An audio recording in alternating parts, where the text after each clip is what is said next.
Galuh News TV, informasi seputar Priangan Timur.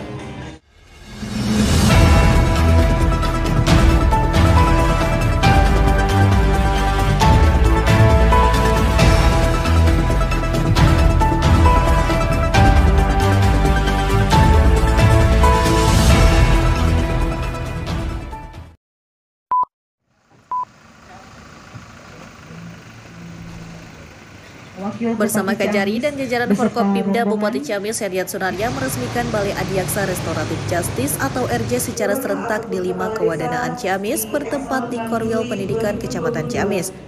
Acara tersebut juga dilaksanakan secara virtual dan diikuti oleh seluruh camat dan kepala desa di 5 kewadanaan Kabupaten Ciamis. Peresmian Balai Adiaksa ditandai dengan penekanan tombol sirine dan pembukaan tirai secara bersama-sama oleh Bupati Ciamis bersama Wakil Bupati Ciamis, Sekda Ciamis, dan Kajari Ciamis. Bupati Ciamis memberikan apresiasi atas inovasi dan kreasi kejaksaan dengan diresmikannya Balai Adiaksa sebagai rumah restoratif justice bagi 5 kewadanaan Ciamis.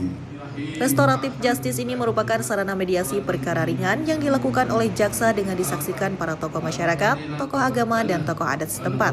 Permasalahan-permasalahan yang kecil yang bisa diselesaikan secara musyawarah, secara mufakat di tingkat desa, di tingkat kecamatan, sehingga tidak perlu sampai ke pihak kepolisian, ke kejaksaan, apalagi sampai menjatuhkan vonis di pengadilan. Hal-hal yang tertentu, hal-hal yang kecil.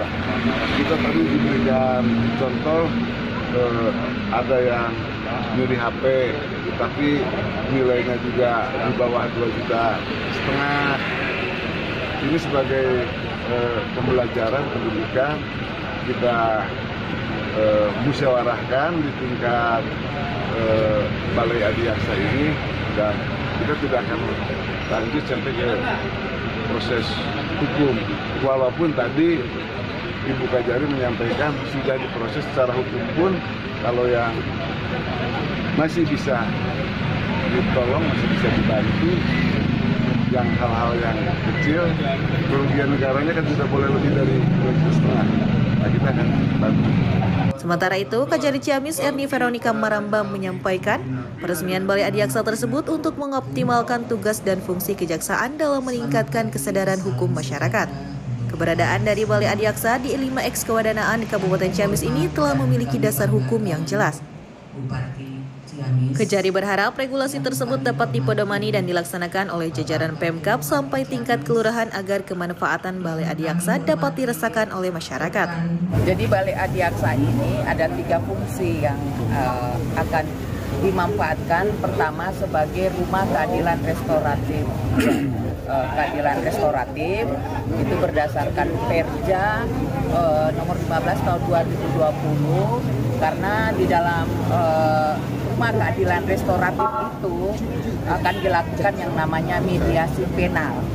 Mediasi penal itu sesuai dengan asas yang ada pada jaksa secara universal, yaitu dominus litis, pengendali perkara yang menentukan perkara tersebut dapat tidaknya dilimpahkan ke pengadilan. Jadi ada 2 penyelesaian perkara, baik di pengadilan atau tidak.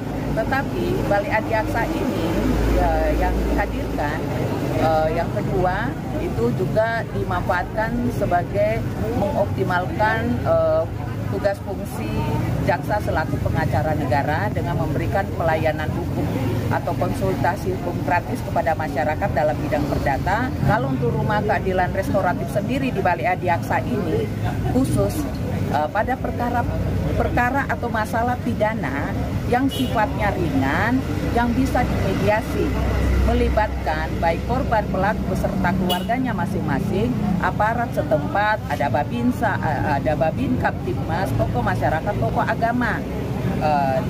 Itu yang belum sampai kepada pihak yang berwajib. Kalau RJ yang sudah dinyatakan P21, kalau dari penyidik sudah lengkap, nah kemudian kami pandang untuk bisa dilakukan restoratif justice, maka itu akan dilakukan secara berjenjang sampai mendapat persetujuan Dari Kabupaten Ciamis, Galuh News TV mengabarkan. Itulah kabar dari kami. Jangan lupa like, komen, dan subscribe.